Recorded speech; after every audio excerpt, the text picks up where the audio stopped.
गेल्या काही दिवसांपासून धुळे पोलिसांनी चोरट्यांवर आपली वक्रदृष्टी टाकली असून सातत्यानं जिल्हाभरात कारवाई करत आत्तापर्यंत कित्येक चोरट्यांना पोलिसांनी ताब्यात घेतलंय, तर लाखो रुपयांचा मुद्देमाल पोलिसांनी चोरट्यांकडून हस्तगत केलाय। अशीच एक मोठी कारवाई धुळ्याच्या चाळीसगाव रोड पोलिसांनी केली आहे। गेल्या काही दिवसांपासून धुळे शहर परिसरामधून मोठ्या प्रमाणावर रिक्षा आणि मोटरसायकलची चोरी होत असल्याचे प्रकार वाढले होते। याच पार्श्वभूमीवर पोलिसांनी कार्यवाही करत अट्टल चोरट्यांकडून 9 रिक्षा आणि 6 मोटरसायकल असा मुद्देमाल हस्तगत केलाय। मिळालेल्या गुप्त माहितीच्या आधारावर आणि सीसीटीव्हीच्या आधारे पोलिसांनी ही कारवाई केली असून यापुढे देखील ही कारवाई अशीच सुरू राहणार असल्याचा इशारा पोलीस अधीक्षक श्रीकांत धिवरे यांनी दिला आहे।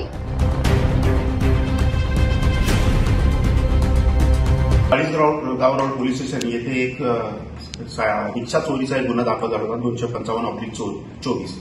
त्या अनुषंगाने तिथले प्रभारी आणि त्यांच्या सर्व टीमने अझोजुद्दीन रहमान मोहम्मद अकील अन्सारी वय वर्ष 24 राहणार मालेगाव धुळे याला ताब्यात घेतला असता त्याच्याकडून एकूण 9 रिक्षा आपण जप्त केलेल्या आहेत। त्याचप्रमाणे चाळीसगाव रोडला अजून एक गुन्हा दाखल झाला होता, त्याच्यामध्ये मोटरसायकल 2 चोरीला गेल्या होत्या।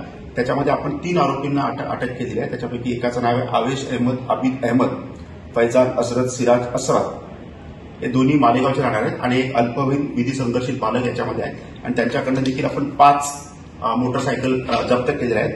असा एकूण 18,05,000चा मुद्देमाल आपण या ठिकाणी जप्त केलेला आहे।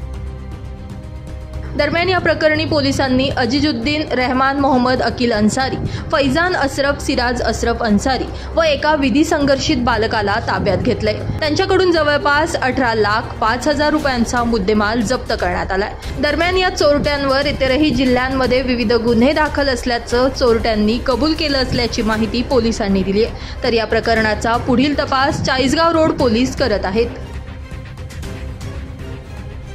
पवन मराठे, माझा महाराष्ट्र न्यूज, धुळे।